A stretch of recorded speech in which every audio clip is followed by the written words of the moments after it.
Hi, Nicole. Thank you so much for your thoughts this week regarding, the lessons that you've learned throughout this course.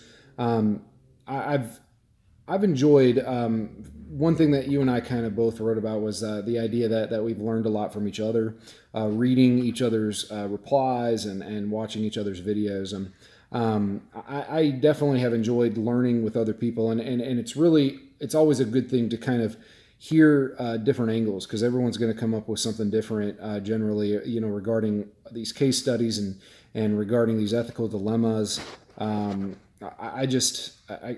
really encouraged to be able to listen to other people discuss the things that have really been almost hard for me to write about because some of them it doesn't necessarily click. They were about the first two case studies were kind of like that to me. I was like, I don't really understand all of the ethical dilemmas, and I think it wasn't really until this week that I started to really fully understand the role that ethics play into these decisions, and it wasn't until we read the chapter with all the models of the decision making processes that I really started to understand. Okay, now I'm starting to kind of learn how Parsons and Dickinson want us to kind of approach these situations. And that was enlightening to me. And I guess, I mean, maybe I'm slower than others, but it took me 6 weeks to have that aha moment, but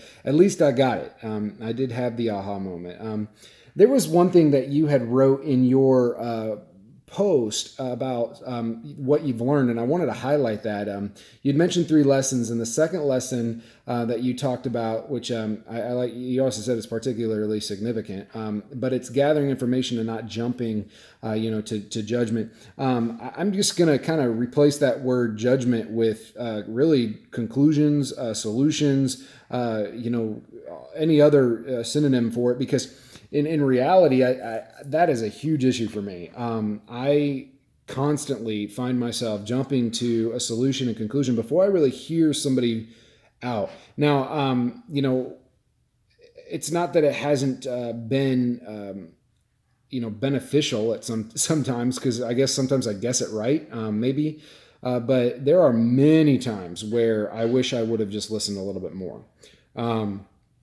Because I maybe will impose a solution onto something as a